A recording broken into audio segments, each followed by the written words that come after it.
So when I'm teaching Sunday school, I like to spend time contemplating the scripture and thinking about, what does it mean to me? What is it saying to me? Because I tend to think that our teaching is always done best when it comes out of our heart and our souls.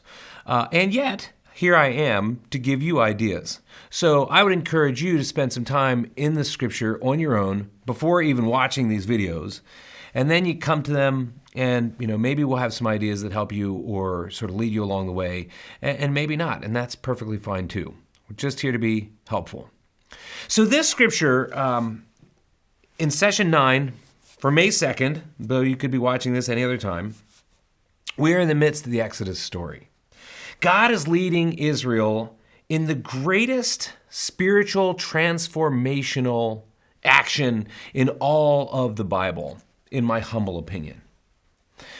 The children of God have been in Egypt for 400 years, living as slaves. Moses comes, and the plagues happen, and the people are sort of watching doubtfully, thinking, is this guy for real? Is he not for real? Is God with us? Is God not with us? Then the Passover happens, and it's just this moment where everything gets completely real. And the Israelites pack up all their stuff, and they follow the cloud, they follow the fire, and they're heading towards the Red Sea, and they're feeling pretty good about themselves until they get to the Red Sea, and they hear the chariots coming over the other side of the hill. Suddenly the people are filled with doubt again, and this moment of great joy and triumph is this moment of lowness, until, of course, God tells Moses to slam his staff into the ground. The Red Sea opens up. They pile through. The water crashes in upon the Egyptian chariots, horses, and soldiers, and the world is good again. Until, of course, they get thirsty and hungry and cry out to God again and doubt why they came on this journey, start thinking to themselves that life would be much better if they would just stayed, in Egypt. And then, of course, God gives them quail from heaven and manna from the earth and water from rocks. You get the idea. In many ways, this story has these ups and these downs, these peaks and valleys. One of the questions that I might ask is, how does our story look like the story of Exodus? Maybe it's an invitation for you in your Sunday school lesson to actually do a spiritual life timeline for yourselves, where you can see, where have I had my spiritual highs and where have I had my spiritual lows?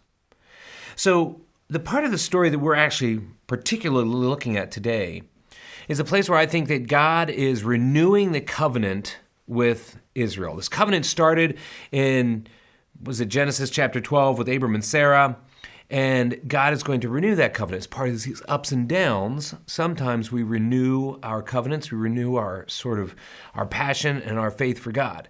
And that's what's happening in this place. God is renewing the covenant, and Moses knows that God needs to come along with them. Moses says, "Show me your glory, I pray." Why do we rely so heavily upon sight? Show me your glory, Moses said. I don't know about you, but I always want to see.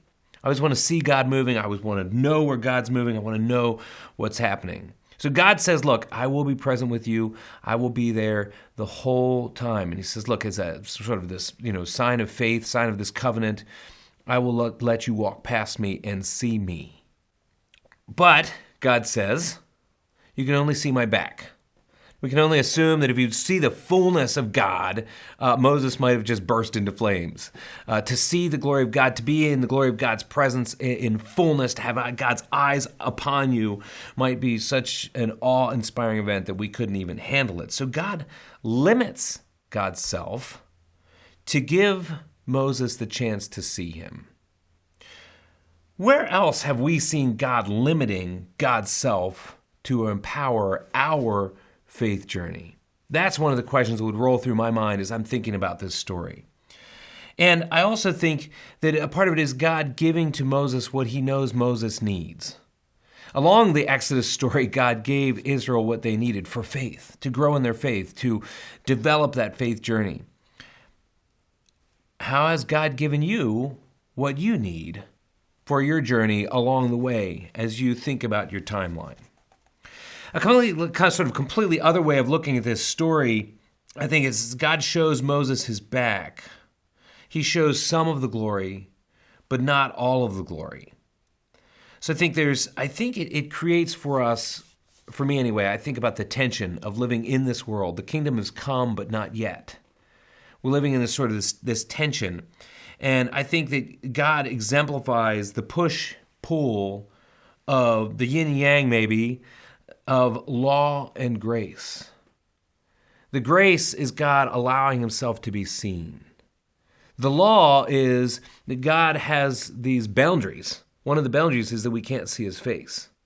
So see where I'm going with that? Maybe it's a little bit more nuanced, but one of the ways that I think about it is just this idea of, I think for us as human beings, that tension of law and grace that just lives with us all the time. So where else might you see the push and pull, dare I say, the tension of God's law and God's grace? We see it playing out in our world all the time. How would this story look if God were to only offer one part of himself or the other? To not show Moses anything, or to show Moses the full glory of God. How does Jesus' incarnation parallel this story? God's grace walks with us, but Jesus says, I didn't come to abolish the law, but to fulfill it. What does that look like? So these are just some of the thoughts that are in my mind. Maybe some things to inspire some of your thoughts as you go into the study. Hey, I just want you to know that, May 2nd, I'll be praying for all of you, praying that you have a wonderful Bible study and that we are learning and growing in our faith as Israel and Moses did.